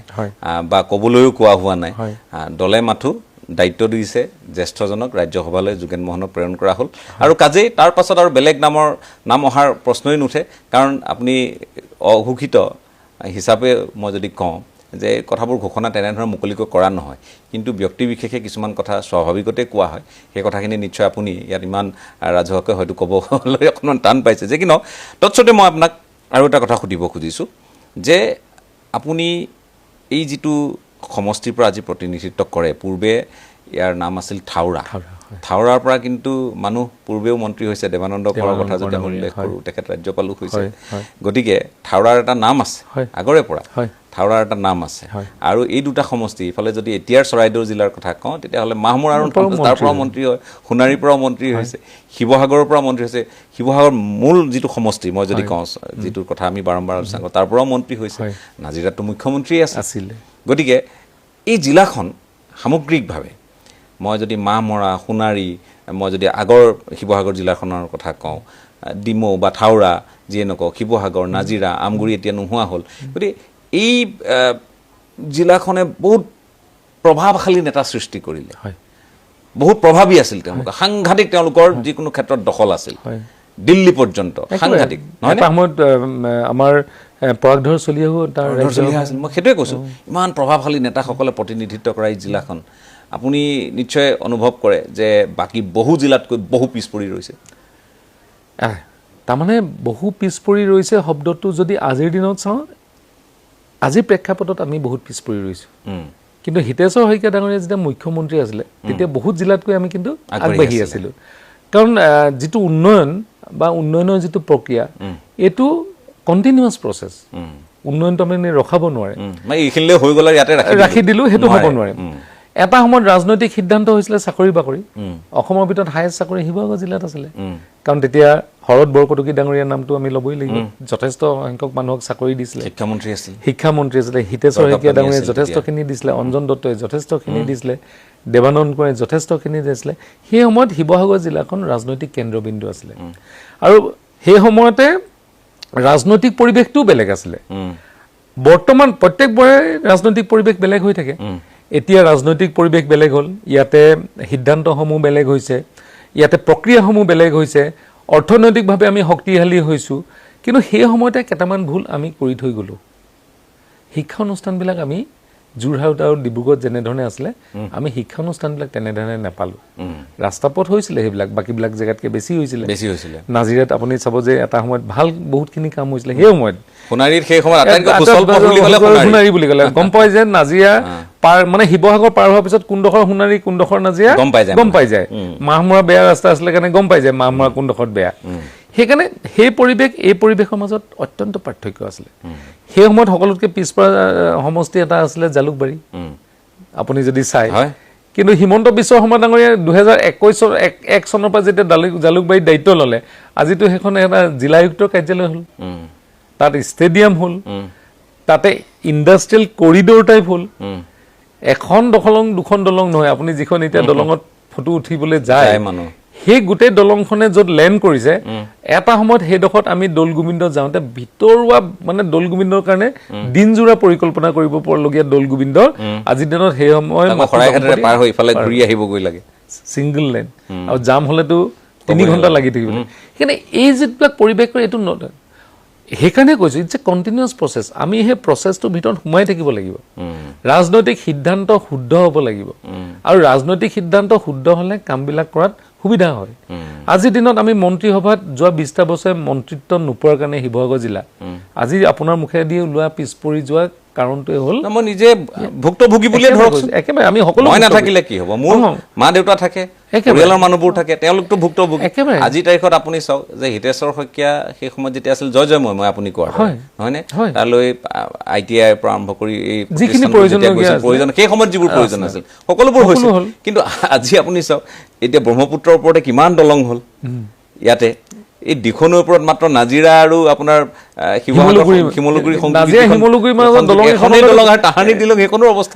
তাৰ পিছত এখন শিমলুগুৰি নাজিৰা দলং যদি হ'লহেঁতেন, শিমলুগুৰি মানে মই বজাৰ বুধবৰীয়া বজাৰ, সেইখনতো খোজকাঢ়ি অহা যোৱা কৰিলে মানুহজন গাড়ী মটৰ চাইকেল বহুত কমি যাবগে। সেইফালে আহিবৰ কাৰণে মানুহে ইমান দূৰ ঘূৰি আহেগে। সেইকাৰণে সেইবিলাক কথা বতৰাবিলাক কাৰণ আগতে প্ৰয়োজন নাছিলে। এখন ব্ৰহ্মপুত্ৰৰ ওপৰত হৈছে দলং, এই দিখনৰ ওপৰত আপোনাৰ সেই এখন যি এখনেই থাকিলে সেইখনৰ অৱস্থা বেয়া, কোনদিনা ভাগিব আৰু ভাগাৰ লগে লগে আপোনাৰ কি হ'ব, সেই আপোনাৰ শিমলুগুৰি নাজিৰা যাতায়াত খতম, একেবাৰে মোটামুটি খতম, মানে ধুদৰালিৰ ওপৰে যাতায়াত খতম একেবাৰে। সেইকাৰণে মই কৈছোঁ যে ৰাজনৈতিক সিদ্ধান্তবিলাক এটা কণ্টিনিউৱাছ প্ৰচেছত থাকিব লাগে। হিতেশ্বৰ শইকীয়া ডাঙৰীয়া মুখ্যমন্ত্ৰী আছিলে, ঠিক আছে, সেই সময়ত কংগ্ৰেছৰ প্ৰয়োজন আছিলে, ঠিক আছে। যেতিয়া সমগ্ৰ ভাৰত আৰু সমগ্ৰ অসমে ভাৰতীয় জনতা পাৰ্টীৰ পক্ষত থিয় হৈ ভাৰতৰ প্ৰধানমন্ত্ৰীজনে অসমৰ উন্নয়নৰ কাৰণে আজি তেওঁলোকে যি ইচ্ছা কৰিছে সেই উন্নয়নত যদি আমি নেথাকি দূৰত অৱস্থান কৰোঁ নিশ্চিতভাৱে আমি ক'ৰবাত পিছ পৰি যাম নিশ্চিতভাৱে আমাৰ মেজত ডিচি অফিচ ক'ত হয় তাক লৈ কাজিয়া আৰম্ভ হ'ব নিশ্চিতভাৱে সৰু দলং এখন মোৰ তাত দে তোৰ তাত নালাগে তাক লৈ কাজিয়া হ'ব জেল এখনক লৈ কাজিয়া হ'ব এইবিলাক লৈ কাজিয়া কৰা কোনোবা এখন জিলাত দেখিছে নেকি আপোনালোকৰ ক'ৰবাত নিউজ হৈছে নেকি ডিচি অফিচটো একেবাৰে সঠিক জেগাত জিলাৰ সদৰৰ ওচৰত হ'ব লাগে সকলো ফালৰ পৰা সমষ্টিটো নহ'বও পাৰে পুনৰ নিৰ্ধাৰণ হ'লত শিৱসাগৰখন দেখোন আমগুৰিটো পৰে আধাখিনি শিৱসাগৰচোন ডিমৌত পৰিলে SP অফিচটো একদম পুখুৰী পাৰৰ যিটো আমাৰ জুডিচিয়াৰী কোৰ্টখন সেইখনচোন ডিমৌত পৰে এতিয়া আমগুৰি সমষ্টিটো নাই আমগুৰিৰ হৰচুৱা নাজিৰাত পৰিলে এইখিনি শিৱসাগৰত পৰিলে সেইকাৰণে মানুহে সংকীৰ্ণ মনোভাৱ নহয় আমি যিখিনি আজি আছো মই এটা আজিৰ দিনতো মই সদায় কৈ যাম যে শিৱসাগৰ যিখন পিয়লি ফুকন ষ্টেডিয়াম ভুল জেগাত সেই সময়ত ভুল সিদ্ধান্ত লৈ নিৰ্মাণ কৰিলে কোনে কেতিয়াবা এৰাহুতিত ষ্টেডিয়াম হোৱা কথাটো ভাবিব পাৰে সেইটো দিশ এৰাহুতি ইমান দ তাত আপুনি ষ্টেডিয়ামৰ কথা কেতিয়াবা ভাবিব পাৰে নেকি তাকে তেতিয়া যদি অকমান আমি কিনাৰত অকমান ওখ জেগাত যদি তেতিয়াই ষ্টেডিয়াম কৰিলে তেতিয়া শিৱসাগৰ নগৰখনো একেবাৰে এতিয়াতো নগৰ গৈ গৈ গৈ দৰিকা পাৰ হৈ গুচি গ'ল নগৰ আজিৰ দিনত তেতিয়াই যদি সিদ্ধান্ত শুদ্ধ হ'লেদিন 30 বছৰ ভিতৰত এইটো ভাল সিদ্ধান্ত হ'লেদিন ঠিক মই আৰু অকণমান গৃহ জিলাৰ পৰা ফালৰি কাটিছোঁ আপুনি ডিব্ৰুগড় আৰু মাজুলীৰ অভিভাৱক মন্ত্ৰী হিচাপে দায়িত্ব লভিছে গতিকে আপোনাৰ এই জলসম্পদৰ দায়িত্ব উপৰিও আপোনাৰ দায়িত্ব থাকিব যে মাজুলীৰ অভাৱ কি ডিব্ৰুগড়ৰ অভাৱ কি সৌন্দৰ্যবৰ্ধনৰ কাৰণে কি কৰিব পাৰি ৰাইজৰ অভাৱ অভিযোগবোৰ কি ধৰণে আপুনি তেওঁলোকৰ পৰা বুজিবলৈ আপুনি চেষ্টা কৰিব লাগিব এনেধৰণৰ বহু কথা আহিব স্বাভাৱিকতে গতিকে মই সেই প্ৰসংগটো অকণমান জানিব খুজিছোঁ বুজাই দিছোঁ হয় অভিভাৱক মন্ত্ৰী বুলি যিটো নতুন ব্যৱস্থা মাননীয় মুখ্যমন্ত্ৰী ডাঙৰীয়াই যোৱা 21 চনৰ পৰা কৰিছে ই আচলতে আমি ডিব্ৰুগড় জিলাখনত গৈ কাম কৰিবৰ কাৰণে নহয় আগতে যেতিয়া এখন মন্ত্ৰীসভা গঠন হয় যেতিয়া বিধায়কসকল থাকে জিলাৰ মন্ত্ৰীজনে সকলোখিনি সুবিধাখিনি পায় আপোনাৰ যদি মনত আছে আপোনালোকে চাব অঞ্জন দত্ত ডাঙৰীয়া যেতিয়া মন্ত্ৰী হৈছিলে প্ৰণৱ গগৈ অঞ্চলত কাম কম হৈছিলে প্ৰণৱ গগৈ ডাঙৰীয়া যেতিয়া মন্ত্ৰী হৈছিলে অঞ্জন দত্ত ডাঙৰীয়া কম হৈছিলে বা দেৱানন্দ কোঁৱৰ ডাঙৰীয়া যেতিয়া মন্ত্ৰী হৈছিলে গোটেইখিনি কাম ডিমৌৰ মানে থাউৰাৰে আহিছিলে হিতেশ শইকীয়া ছাৰ যেতিয়া মুখ্যমন্ত্ৰী আছিলে গোটেই কামখিনি নাজিৰা ফালে গুচি গৈছিলে সেইটোৱে আছিলে ৰূপৰেখা মাননীয় মুখ্যমন্ত্ৰী ডাঙৰীয়া কাৰণ 2001 চনৰ পৰা তেওঁ বিধায়ক তেওঁ পৰ্যালোচনা কৰিব পৰা মানুহ খুব মেধাভাৱে তেওঁ বস্তুবিলাক অনুধাৱন কৰিব পৰা মানুহ জিলা এখনত সকলোৱে সমান কেনেকৈ কৰিব পাৰিব লাগে সেইকাৰণে কি কৰিলে যে সুশান্ত বৰগোহাঁই মন্ত্ৰী শিৱসাগৰ জিলাৰ পৰা কিন্তু মই মন্ত্ৰী হিচাপে সকলোখিনি সুবিধা যাতে মোৰ সমষ্টিলৈ লৈ নেযাওঁ তাৰ বাবে বিমল বৰাক অভিভাৱক মন্ত্ৰী দি পেলাই সমভাৱে যাতে গোটেই সমষ্টিকেইটা উন্নতি হয় তাৰ বাবে কাম কৰিব শিৱসাগৰৰ চৰাইদেউৰ দায়িত্ব দি দিলে তেওঁ আপুনি এজন বিধায়ক মই এজন বিধায়ক মন্ত্ৰী মই আপোনাৰ পৰা বেছি বস্তু ল'বলৈ বিচাৰিছোঁ অভিভাৱক মন্ত্ৰীজনে আহি ক'ব নহয় সমানে সমানে ভাগ কৰিব লাগিব যাতে একেলগে দুইজনে সমানে আগবাঢ়ি গৈ সমানে উন্নয়নত আগবাঢ়ি যাব পাৰে নহ'লে মানসিক কষ্ট হয় নহয় মন্ত্ৰীজন দিয়াৰ লগে লগে তেওঁ তাত বেছি সমষ্টিত কাম লৈ গ'ল ময়ো কাইলৈ মন্ত্ৰী হৈ দেখাম বুলি মন্ত্ৰী হ'বৰ কাৰণে লাগি গ'লে নিজৰ ভিতৰত তৈয়াৰ নথৈয়া ৰণ এখন হৈ ভাগ হয় সেইকাৰণে গাৰ্জেন মিনিষ্টাৰ শব্দটো কি য'ত ডিছপিউট থাকিব য'ত আমি তাত বুজি আহি মুখ্যমন্ত্ৰীক ডাইৰেক্ট ক'ব পাৰোঁ যে এইখিনি কথা এওঁ এনেকৈ ভাবিছে তেওঁ তেনেকৈ ভাবিছে এওঁ এনেকৈ ভাবিছে কিন্তু কামখিনি এনেকৈ কৰিলে ভাল হ'ব মুখ্যমন্ত্ৰীও তাত ছাজেশ্যন এটা দিব যে নহয় এইজনৰ পৰা এইখিনি কৰি দিলে এইখিনি কৰিলে লাভ হ'ব সেইটোহে ক্ষেত্ৰত গাৰ্জেন মিনিষ্টাৰ নহ'লে গাৰ্জেন মিনিষ্টাৰ নহয় যদি সেই জিলাখনৰ মন্ত্ৰীজনে চব কথা কৈ থাকে মুখ্যমন্ত্ৰীক তেতিয়া মুখ্যমন্ত্ৰীয়ে ভাবিব যে মন্ত্ৰী কথাতে সঁচাই কাৰণে একপক্ষীয় হৈ গৈ থাকে গাৰ্জেন মিনিষ্টাৰ দিয়াৰ কাৰণে সমভাৱে এনেধৰণৰ এটা ধাৰণা আৰু সেইটো হয়ও একেবাৰে প্ৰেক্টিকেলি বহুতে সেইটো কাম কৰে আৰু মানে সেইটো মানৱ জাতি হিচাপে তেনেকৈ হয় প্ৰসাদ দিওঁতে কেতিয়াবা নিজৰ ঘৰত দুটা কল পৰি যায়গৈ চাই থাকে ন কিনাৰত প্ৰসাদ হৈ যায় দুটা কল এনেই কৈও ধেমালিতে ঘৰৰ বুলি দুটা কল বেছিকে দিলি ন প্ৰসাদ অকণমান বেছিকে দিলি সেইকাৰণে বিতৰণৰ ব্যৱস্থাটোত মানৱ জাতিটো মানে আমি কেতিয়াও হেৰিৰ পৰা মুক্ত নহয় মোহ লোভ এইবিলাকৰ পৰাতো মুক্ত নহয় সেইখিনি মন্ত্ৰীটো থাকিবগে সেইকাৰণে যাতে সকলোৱে সমানে যাব পাৰে সেইকাৰণেহে গাৰ্জেন মিনিষ্টাৰৰ গোটেই কৰ্তব্য দ্বিতীয় কথাটো হ'ল যে ডিব্ৰুগড় গাৰ্জেন মিনিষ্টাৰ হোৱাটো অত্যন্ত গুৰুত্বপূৰ্ণ দুটা কাৰণত কাৰণ অসমৰ দ্বিতীয়খন ৰাজধানী ডিব্ৰুগড়খন বান সমস্যাও আছে সেইকাৰণে ডিব্ৰুগড়খনৰ অভিভাৱক মন্ত্ৰী হ'বলৈ পাই অতি আনন্দিত আৰু আমাৰ জ্যেষ্ঠ প্ৰাক্তন মন্ত্ৰী আৰু বিধায়ক প্ৰশান্ত ফুকন ডাঙৰীয়াক চেয়াৰমেনো দিলে নতুন যিখন আমাৰ হেৰি হ'ব ৰাজধানী হ'ব আৰু আমিও এতিয়া প্লেন কৰিম যে যেনেধৰণে ইয়াতে ৰিভাৰ ফ্ৰণ্ট কৰিছে গুৱাহাটীত সৌন্দৰ্য বৰ্ধন ডিব্ৰুগড়খন আমি এতিয়াই প্লেন কৰিম যে আনাদাৰ ৰাজধানী হোৱাৰ পিছত ডিব্ৰুগড়খনত আৰু 20-25 হাজাৰ মানুহ থিতাপি ল'ব যাতে সেই 20,000-25,000 মানুহ অহাৰ আগতেই যাতে নলা নৰ্দমা ধুনীয়াকৈ ৰাস্তা কৰি ডিব্ৰুগড় চহৰখনো যাতে অসমৰ এখন পৰ্যটন জেগা হিচাপে ৰাজধানী হিচাপে চাবলৈ যায় কিনাৰত ব্ৰহ্মপুত্ৰ আছে এয়াৰপৰ্ট আছে সেইকাৰণে আমি তেনেধৰণে পৰিকল্পনা কৰি কাম কৰিবৰ কাৰণে আগবাঢ়িছোঁ বহুখিনি মাননীয় মুখ্যমন্ত্ৰী ডাঙৰীয়ে সিদ্ধান্ত লৈছে তাতে সত্ৰনগৰী মাজুলীও পালে আপুনি মাজুলী সত্ৰনগৰী তাত কালচাৰে বেলেগ তাতে পৰ্যটনৰ এটা ডাঙৰ অলৰেডি দলঙৰ কাম আৰম্ভ হৈছে দলংখন যদি আমাৰ এইফালৰ পৰা হৈ যায় ইফালৰ পৰা যেতিয়া আমাৰ বিহপুৰীয়াৰ পৰা যিখন দলং সেইখন যদি হৈ যায় ঘূনাৱতী হৈ যায় তেতিয়াহ'লে মাজুলীখন চাৰিওফালৰ পৰা দলঙেৰে আৰু এটা সংযুক্ত হ'ব তেতিয়া মাজুলীখনৰ কাৰণে আপুনি চাব যে এটা বেলেগ এটা পৰিৱেশ হ'বগৈ মাজুলীখন না মই আপোনাৰ পৰা দুটামান কথা সেইকাৰণে জানিব খুজিছোঁ এতিয়া আপুনি যিটো বিভাগৰ দায়িত্ব পাইছে জলসম্পদ এই জলসম্পদত কেৱল মথাউৰি নিৰ্মাণ কেৱল গৰাখহনীয়া প্ৰতিৰোধ এইবোৰ কামৰ উপৰিও আন কিছুমানো যে কাম থাকিব পাৰে বহুতে সেইটো ৱাটাৰ কনজাৰ্ভেশ্যনৰ কথাটো মানুহে ভাবিব নোৱাৰে মানুহে এতিয়া বানপানীটো কি কয় বানপানী মানে যিটো ৰূপ হয় সেই ৰূপটো আমাৰ খুব বেছি 30 দিন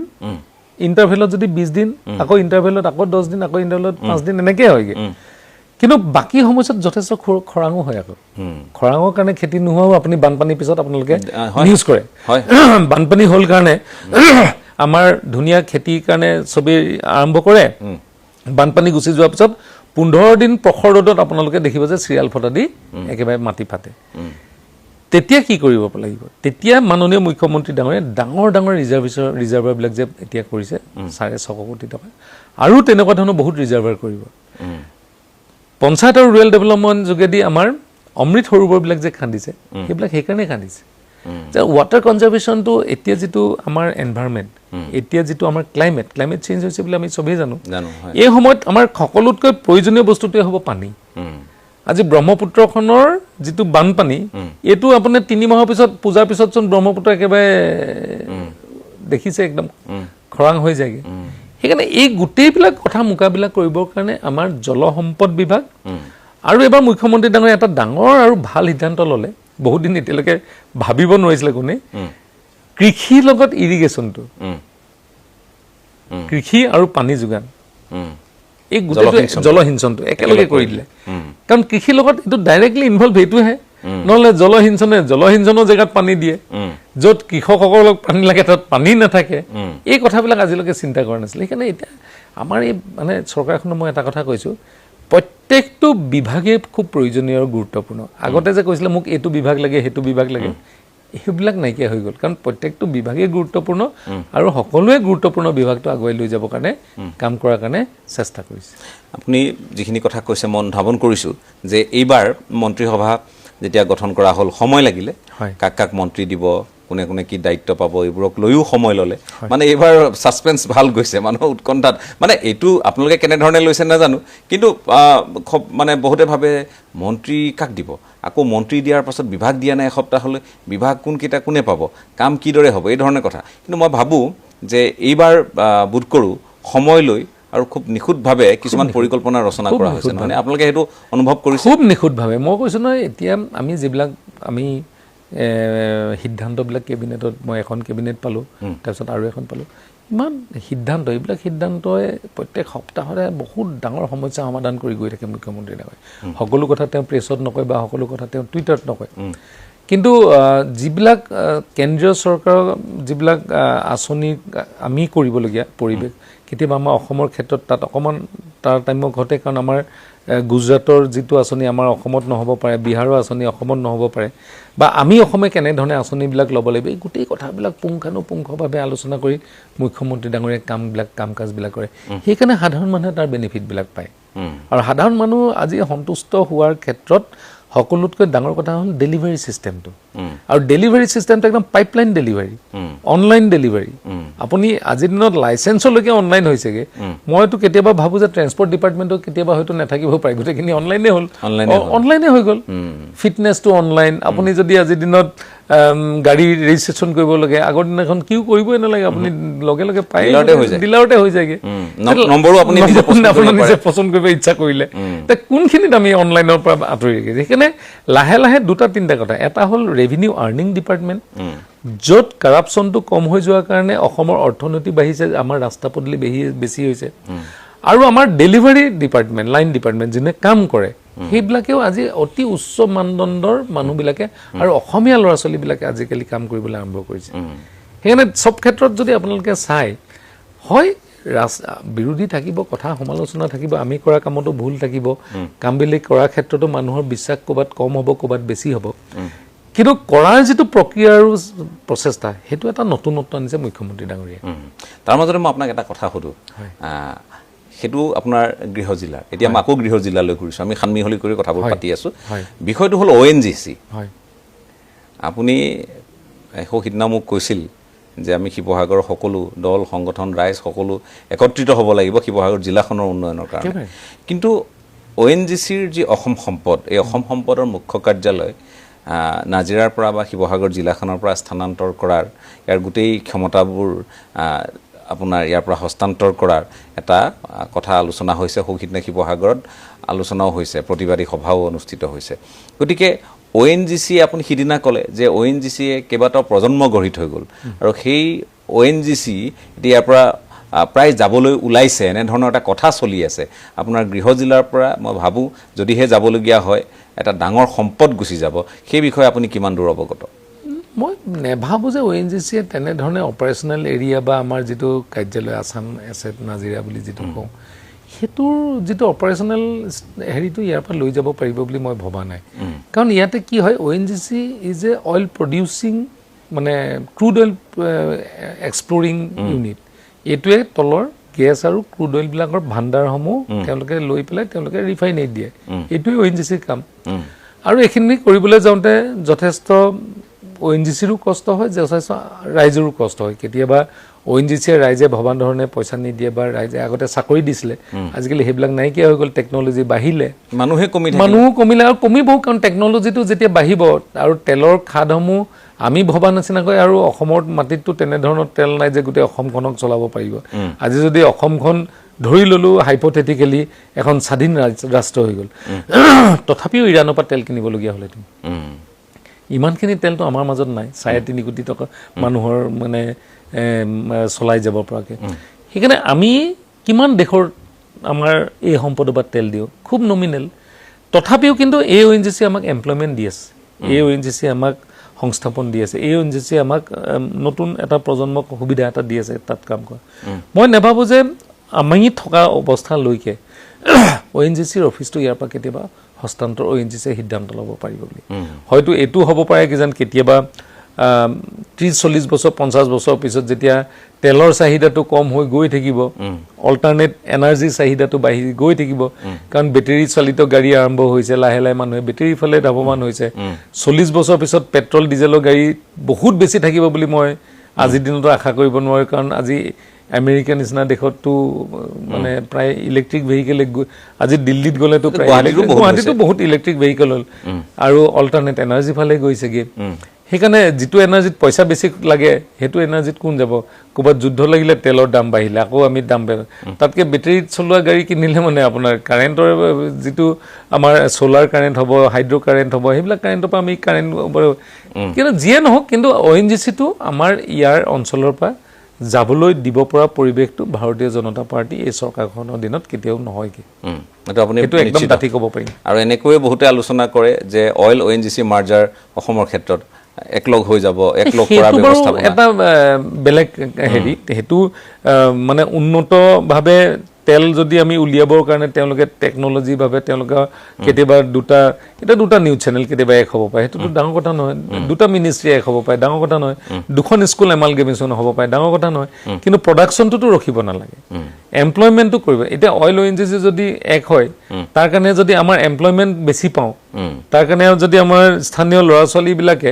গাড়ী ONGC দিব পৰা ক্ষমতাটো বেছি হয় যদি তেল উৎপাদনটো বেছি হয় তাৰ কাৰণে যদি আমাৰ এমপ্লয়মেণ্ট বেছি হয় তাততো অসুবিধা নাই কিন্তু মই এইবিলাক ক্ষেত্ৰত আমি কেলে কথা ক'ব নোৱাৰোঁ কাৰণ এইবিলাক আমাৰ ষ্টেট ছাবজেক্ট নহয় আৰু আমাৰ আউটাৰলৈ এইবিলাক অহাও নাই আৰু আহিলেও হয়তো আলোচনা হ'ব কাৰণ অইল ইণ্ডিয়া লিমিটেডৰ ওপৰত অসম চৰকাৰৰ কিছু আছে তাত কাৰণ আমাৰ তাত ষ্টেট শ্বেয়াৰ আছে সেইকাৰণে অইল ইণ্ডিয়াৰ ক্ষেত্ৰত আমাৰ বহুত ক'বলগীয়া থাকে কিন্তু ONGCটো আমাৰ নেশ্যনেল সম্পদ হয় মই নেভাবোঁ যে এনেকুৱা ধৰণৰ কিবা ইমান সোনকালে এই কথাবিলাক হ'ব বুলি যে কি নহওক মই আৰু কথা পাতিম আপোনাৰ সৈতে আপোনাৰ ভৱিষ্যত পৰিকল্পনা সন্দৰ্ভতো আমি নিশ্চয় আমাৰ দৰ্শকক জনাবলৈ এটা চেষ্টা কৰিম আপুনি কয় বা নকয় মই নাজানো সোধাটো মোৰ দায়িত্ব মই সুধিম এটা পাতি আছোঁ জলসম্পদৰ কথা পাতিলোঁ তেখেতে অভিভাৱক মন্ত্ৰী হিচাপে যি দুখন জিলাৰ দায়িত্ব লভিলে সেই সন্দৰ্ভত কথা পাতিলোঁ আৰু তেখেতৰ গোটেই ৰাজনৈতিক পৰিক্ৰমাটোৰ সন্দৰ্ভতো আপোনালোক নিশ্চয় অৱগত হ'ল যে তেখেত বিধায়ক আছিল কংগ্ৰেছৰ সময়তো বিধায়ক হ'ল বিজেপিৰ সময়তো কংগ্ৰেছৰ সময়ত তেখেত কাহানিও মন্ত্ৰী হোৱাৰ সেই সৌভাগ্য তেখেতৰ নিমিলিল ভাৰতীয় জনতা পাৰ্টীয়ে তেখেতক সেই সন্মান দিলে মন্ত্ৰীৰ মৰ্যাদা পালে আৰু মন্ত্ৰী জলসম্পদৰ দৰে এটা যথেষ্ট গুৰুত্বপূৰ্ণ বিভাগৰ মন্ত্ৰী মই আপোনাক এতিয়া সুধিব খোজা কথাটো হ'ল যে সকলোৰে প্ৰথম কথা হ'ল যে ৰাজনীতিলৈ আহিলে সকলোৰে এটা সপোন থাকে তাতে আপুনি যিখন জিলাৰ পৰা প্ৰতিনিধিত্ব কৰিছে সেইখন এখন ঐতিহাসিক জিলা ঐতিহাসিক সমলৰে সমৃদ্ধ মই পূৰ্বেও কৈছোঁ চৰগুৱাৰ কথাই কম তাহানিৰ ৰংপুৰৰ কথাই কম বা আজিৰ শিৱসাগৰৰ কথাই কম নে মই গড়গাঁৱৰ কথাই কম গড়গাঁও আপোনাৰ সমষ্টিৰ অন্তৰ্ভুক্ত হ'ল এতিয়া আপোনাৰ আগতে মাহমৰাত আছিল এতিয়া মই যদি সোধোঁ আপোনাক আপুনি খুব গুৰুত্ব দি দুটামান কথা ক'লে মোৰ মনত কথাখিনি থাকি গ'ল সেই কথাটো হ'ল যে শিৱসাগৰৰ সৌন্দৰ্য বৰ্ধন ঐতিহাসিক সমলসমূহ মানুহে যিকোনো পৰ্যায়ৰ পৰা দেখি তালৈ মানুহ আকৃষ্ট হ'ব লাগিব আৰু তালৈ যাব লাগিব যে মই শিৱসাগৰ সোমাইহে যাম শিৱদৌলত সেৱা এভাগ লৈহে যাম বা মই দেৱীদৌল বিষ্ণুদৌলত সোমাইহে যাম বা ইয়াৰ মই আটাইতকৈ পুৰণি গীৰ্জামণ্ডলীটো নৰ্থ ইষ্টৰ আটাইতকৈ পুৰণি গীৰ্জামণ্ডলী এই শিৱসাগৰ পুখুৰী পাৰতে আছে সেইটোও মই চাই যাম বৌদ্ধ বিহাৰো চাই যাম নহয়নে আৰু আটাইতকৈ পুৰণি মছজিদো সেই তাতেই আছে শিৱসাগৰৰ আটাইতকৈ পুৰণি মছজিদ বুলি ক'লে গতিকে এনেধৰণে আমি যদি কওঁ শিৱসাগৰখন বৰ সাংঘাতিক ধৰণৰ এটা সমন্বয়ৰ ভেটি হিচাপে পৰিগণিত হৈ আহিছে এতিয়া গড়গাঁও এটা সময়ত আমি কওঁ গড়গাঁও কথা শুনি তল যাওঁ নহয়নে আৰু সেই গড়গাঁৱত আমি তিনিতৰপীয়া এটা প্ৰতিৰক্ষা ব্যৱস্থা আছিল মানুহৰ তাত পৰৱৰ্তী সময়ত দখল সাব্যস্ত হ'ল আপোনালোকে মই ভাবোঁ যে গড়গাঁৱক লৈ পৰ্যটনক লৈ আপোনাৰ নিশ্চয় মনত কিবা আছে যদি আপুনি ক'বলৈ কুণ্ঠাবোধ নকৰে চাওক মই শিৱসাগৰখনক লৈ এটা ডাঙৰ পৰিকল্পনা আছে আৰু আমাৰ সমষ্টিৰ বহুত সমস্যা আছে সেইখিনিও কৰিব লাগিব শিৱসাগৰৰ পৰিকল্পনাটো মোৰ এনেধৰণৰ আছে একেবাৰে ৰংঘৰৰ যিটো চাৰিআলি বুলি কয় তাৰ আগলৈ গৈ পেলাই আমি এটা তিনিআলি পাওঁ সেইটো আমাৰ দুবৰীআলি বুলি কয় দুবৰীআলি পাৰ হৈ বৰআলিটো পাওঁ বৰআলিৰ পৰা ৰংঘৰ চাৰিআলি হৈ একেবাৰে দৰিকাৰলৈকে সেই গোটেই ৰাস্তাটো যদি আমি বহলকৈ বনাব পাৰোঁ অসম মালাত আপুনি কোৱা যাতায়াতৰ কাৰণে এটা বৰ সুবিধা হ'ব মানুহে যদি আহি পেলাই শিৱদৌল চাই পেলাই এই ডাঙৰ ৰাস্তাটোদি গৈ আকৌ নেশ্যনেল হাইৱে ওলালে এটা পৰ্যটনৰ কাৰণে এটা ভাল হ'ব প্ৰথম দ্বিতীয় কথা হ'ল যে আমি ধাইআলি সংযোগী কৰিব লাগিব একেবাৰে দিখৌ দলঙৰ কিনাৰেদি এখন ধাইআলি যদি কৰোঁ সেইটো এটা অল্টাৰনেট ৰাস্তা হ'ল আমাৰ যিটো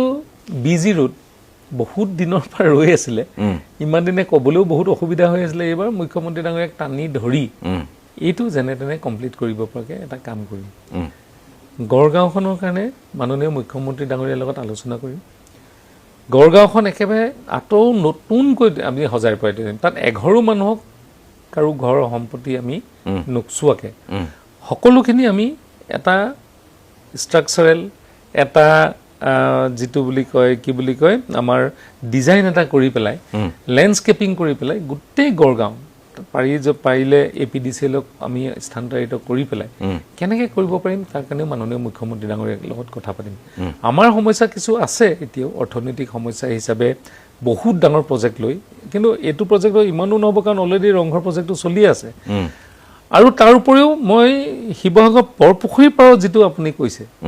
সেই গোটেইখিনি যদি আমি ইণ্টিগ্ৰেটেড ডিচি অফিচটো সঁচাকৈ মানুহে আন্দোলন নকৰে, আন্দোলন কৰিলে ভয় আছে, আন্দোলন কৰিলে কি হ'ব, মুখ্যমন্ত্ৰী ডাঙৰে ৰৈ যাব, মোক দে টনাটনি কৰিলে কাকো নিদিওঁ, একে জেগাতে থাকক। তেতিয়া IS অফিচো সেই ভগা চিকাকে তাত থাকিব, টুকুৰা টুকুৰি অফিচবিলাকো থাকিব, ফায়াৰ ব্ৰিগেডৰ অফিচ। এতিয়া আপুনি জানেনে শিৱসাগৰ ফায়াৰ ব্ৰিগেডটো যে ডিমৌত পৰি আছে, নাম শিৱসাগৰ ফায়াৰ ব্ৰিগেড, এতিয়াতো নতুন পুনৰ যিটো নিৰ্ধাৰণ তাতো শিৱসাগৰত পৰিছে। সেইকাৰণে আমি সকলোৱে মিলি এটা কথা হ'ব লাগে যে শিৱসাগৰ নগৰখনৰ সমীপত, নহয় এই কথাটো মই নাজানো, মোক হয়তো বহুতে গালিও পাৰিব, কিন্তু গালি পাৰিলেও মই শিৱসাগৰখন এখন জিলা আৰু শিৱসাগৰ সদৰ ঠাইখনৰ যথেষ্ট যিহেতু আমগুৰি নোহোৱা হ'ল, গতিকে এতিয়া শিৱসাগৰ আৰু ডিমৌ সমষ্টিৰ মাজতে ভাগ হৈ থাকিল। শিৱসাগৰ সমষ্টিত হ'লেও মোৰ আপত্তি নাই, কিন্তু এনে এটুকুৰা জেগাত হওক। কিন্তু ডিমৌ আপুনি এই অনুষ্ঠানবোৰ তাত হোৱাৰ পূৰ্বেই SP অফিচ ডিমৌলৈ যোৱাৰ পূৰ্বেই তাৰমানে ডিমৌলৈ আপুনি মানে সোমাই গ'ল, নিজে সোমাই গ'ল, এতিয়া নিজে সোমাই গ'ল। এতিয়া সেইকাৰণে মই কৈছোঁ যে আমি গোটেইখিনিয়ে মিলি এটা সিদ্ধান্ত হ'ব লাগে যে নগৰখনৰ একেবাৰে ওচৰত জিলা আয়ুক্তৰ কাৰ্যালয়টো হ'ব লাগে, য'ত 150 বিঘা মাটিত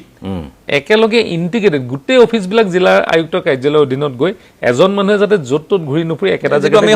জিলা আয়ুক্তৰ পেৰেড গ্ৰাউণ্ডৰ পৰা কৰি তাত এখন পাৰিলে ষ্টেডিয়াম এখন, ষ্টেডিয়াম মানে মিনিমাম এখন, য'ত পেৰেড গ্ৰাউণ্ড কালচাৰেল হেৰিকৰণে এটা কনভেনশ্যন চেণ্টাৰ কৰি পেলাই। কিন্তু শিৱসাগৰ টাউনত গোটেইগাল যদি বনাই দিওঁ একদম গোটেই বোলে টাউনতে লাগে, চেণ্ট্ৰেল মাৰ্কেট ভাঙি পেলাই বনাব লাগে, তেতিয়াতো সম্ভৱ নহয়। সেইকাৰণে কথাবিলাক যেতিয়া চিন্তা কৰিব লাগে মানে ৰিজনেবলি চিন্তা কৰিব লাগে। এইটো টাউন মানে টাউনত হ'ব লাগিব বুলি কথা নাই, শিৱসাগৰ সমষ্টিতে হওক তাতো আপত্তি নাই, কিন্তু নগৰৰ সমীপত 150 বিঘা মাটি এটাত হ'ব লাগে, য'ত সকলো আমগুৰি মানুহ একেলগে আহিব পৰা অৱস্থাত, নাজিৰা মানুহ আহিব পৰা অৱস্থাত, ডিমৌ মানুহ আহিব পৰা অৱস্থাত, আৰু গোটেই সংহত পাতে গোটেই অফিচবিলাক যদি খুলি দিয়ে কিমান শিৱসাগৰ চৰকাৰী অফিচৰ এৰিয়া বাচি যাব চাওকচোন। PWD অফিচটো তাৰ ভিতৰত যদি সোমাই যায়, ৱাটাৰ ৰিচোৰ্চ অফিচটো যদি সোমাই যায়, IS অফিচটো যদি তাত সোমাই যায়, মানে পুলিচৰ যদি, পুলিচৰটো অকণমান কেতিয়াবা ছেপাৰেটলি থাকিব লাগে পাৰে, লাগে বাকীবিলাক অফিচ যদি যিমান কাৰিকৰী অফিচ, যিমান সংহত শিশু উন্নয়নৰ পৰা আৰম্ভ কৰি যিমান এগ্ৰিকালচাৰ অফিচ যদি সোমাই যায়, কিমান জেগা পুখুৰী পাৰত খালী হৈ যাব আপুনি এবাৰ চিন্তা কৰক। সৌন্দৰ্য বৰ্ধন কৰি দিয়ক শিৱসাগৰ চাবলৈ মানুহে, পুখুৰীটো আপুনি একো কৰিব নালাগে, পুখুৰীত একো সজাব লাগে, পাৰ্কটো খালী কৰি সজাবহে লাগে। তেতিয়াহ'লে চাইক্লিং ট্ৰেক হ'ব, ৱাকিং ট্ৰেক হ'ব। এতিয়া ঠেক মেক ইটোৱে খোজকাঢ়িলে জোৰছে ইটো গাত খুন্দা লাগে, আকৌ কোনোবাই ফুটপাথটো ডাঙৰ কৰি দিয়ে, আকৌ কোনোবাই সিটো ডাঙৰ কৰি দিয়ে, দেখিলে এটা বহু ঠাই সলনি হোৱা দেখিলো, শিৱসাগৰখন সলনি হোৱা সলনি হ'ব যদিহে মানে খুব কম সংখ্যক মানুহে ডিমৌত কেলে হ'ব, শিৱসাগৰত কেলে নহ'ব। মই বিধায়ক হিচাপে কৈছো যে শিৱসাগৰতে হওক মোৰ আপত্তি নাই সমষ্টি, কিন্তু এটা সংহত এটা অফিচ, ইণ্টিগ্ৰেটেড এটা অফিচ, য'ত 150 বিঘা সামৰি ভৱিষ্যতৰ 50-60টা বছৰৰ কাৰণে যাতে আৰু ইনফ্ৰাষ্ট্ৰাকচাৰ ডেভেলপ কৰিব নালাগে, কাৰণ এবাৰ বনালে মানে চৰকাৰী পইচাটো নষ্ট হ'ব নালাগে। এটা কথা কওকচোন, আপুনি এতিয়া 2খন কেবিনেট পালে, তৃতীয়খনৰ দিশে অগ্ৰসৰ। বহুতে কয় যে ডক্টৰ হিমন্ত বিশ্ব শৰ্মা মুখ্যমন্ত্ৰী, তেখেতে কেবিনেটত মানে যিসকল সতীৰ্থ, সেই সতীৰ্থসকলক তেখেতৰ যিটো পূৰ্ণ কৰ্তৃত্বটো প্ৰদান নকৰে, এনেধৰণে বিলোচনা বাহিৰত হয়। আপুনি এই 2খন কেবিনেট গ'ল বা তেখেতৰ সৈতে আপুনি এতিয়া তৃতীয়খন কেবিনেটতো বহিব, আপোনাৰ অভিজ্ঞতাই কি কয়? তেনেকুৱা ডক্টৰ হিমন্ত বিশ্ব শৰ্মা মানে শুনক, গোটেই কথাটো হ'ল যে কেবিনেটত ছাবজেক্ট ৱাইজ ডিছকাশ্যন হয়, সমস্যাবিলাক সৰলীকৰণৰ কাৰণে ডিছকাশ্যন হয়। এই ডিছকাশ্যনত সকলোৱে মাত মাতে যে আৰু যদি এনেকে কৰে এইটো আৰু সুবিধা হ'ব নেকি। মাননীয় মুখ্যমন্ত্ৰী ডাঙৰীয়াই তেনেকে কয় যে চাই লওক যদি হ'ব। আমাৰ মুখ্যমন্ত্ৰী ডাঙৰীয়াই হোৱাটছআপ যোগেও যদি কেতিয়াবা ভাল ছাজেশ্যন দিয়ে, কেবিনেট মন্ত্ৰীটো বাদেই দিয়ক, আপুনিও যদি ষ্টুডিঅ'ত বিভিন্ন মানুহ পায়, বহুত মানুহৰ মনৰ কথা আপুনি হয়তো হোৱাটছআপতো দিয়ে, বহুতখিনি কাম তেনেকেও কৰি দিয়ে। আৰু সেইখিনি মই কৈছো যদি কোনোবাই দিছে তেওঁলোকে গ্ৰহণ কৰে, গ্ৰহণযোগ্য কথাটো গ্ৰহণযোগ্য হয়। এতিয়া কেবিনেটত যিটো গ্ৰহণযোগ্য কথা, কেবিনেটত কি হয়, এটা ডেডলক খোলে আৰু ৰাইজৰ মানে কাম কৰিবৰ কাৰণে সুবিধা কৰি দিয়ে। এই ডেডলক খোলোতে কিবা বাই যি কৰিব লাগে সেইখিনি চবৰ মাজত আলোচনা হয়, চবেই মুকলিকে ক'ব পাৰে। তেনেকুৱা ধৰণৰ মানে এই যিটো কয় যে প্ৰতিটো ক্ষেত্ৰতে তেখেতৰ পূৰ্ণ নিয়ন্ত্ৰণ প্ৰতিগৰাকী নিয়ন্ত্ৰণ নহয় দৃষ্টি আৰু নিয়ন্ত্ৰণ দুটা বেলেগ বস্তু দৃষ্টি কেলে নাথাকিব মই ধৰক আজিৰ দিনত ৱাটাৰ ৰিচোৰ্চ মিনিষ্টাৰ জলসম্পদ মই জোখতকে বেছি জিঅ' বেগ কিনিবলৈ আধাতকে বেছি পইচা দেখি দিলোঁ তেওঁ যদি নিয়ন্ত্ৰণ নকৰে বা চকু নিদিয়ে মইতো শেষ কৰি দিম ন সেইটো হ'ল মুখ্যমন্ত্ৰী ডাঙৰীয়াৰ দায়িত্ব নিয়ন্ত্ৰণ নকৰে দৃষ্টি ৰাখে মই আজিৰ দিনত কিমান জিঅ' বেগ লাগিব আজি বাৰিষাৰ কাৰণে যিখিনি জাষ্টিফাই কৰিব ডিপাৰ্টমেণ্টে মই মুখ্যমন্ত্ৰী হিচাপে তাতকে বেছি কিনিবৰ কাৰণে মোৰ কৃতিত্ব আছে মই যদি চাইন কৰি দিওঁ নহয় আপোনালোকে 100 কোটি টকা বেগ নহয় আপোনালোকে 500 কোটি টকা বেগ কিনক আৰু মোৰ মানুহৰ পৰা কিনক চিনাকি মানুহ মোৰ মানুহ মানে চিনাকি মানুহ মুখ্যমন্ত্ৰী ডাঙৰীয়া তাত যদি হেণ্ডচকু নিদিয়ে তেতিয়াতো বিভাগটো নাইকিয়া হৈ যাব কিন্তু তাতে হেণ্ডচকু মানে এইটো এটা নিয়ন্ত্ৰণ ঘৰৰ দেউতাহঁতে আগতে যেতিয়া আমাৰ সিদ্ধান্তসমূহ নিয়ন্ত্ৰণ কৰে হিচাপত চল আৰু আগবাঢ়ি যা ইমানে যে কি নহওক আপুনি সময় দিলে মুকলিকৈ কথাবোৰ কৈছে আৰু এতিয়া একেবাৰে প্ৰাৰম্ভিক পৰ্যায়ে আপুনি সিদিনা দায়িত্ব লৈছে পৰ্যালোচনা বৈঠকত মাত্ৰ বহিছেহে আগন্তুক সময়ত আমি আৰু আপোনাৰ অনুভৱবোৰ অভিজ্ঞতাবোৰ ল'বলৈ যত্ন কৰিম প্ৰশ্নও থাকিব ভাল হ'লে সাধুবাদ পাব বেয়া হ'লে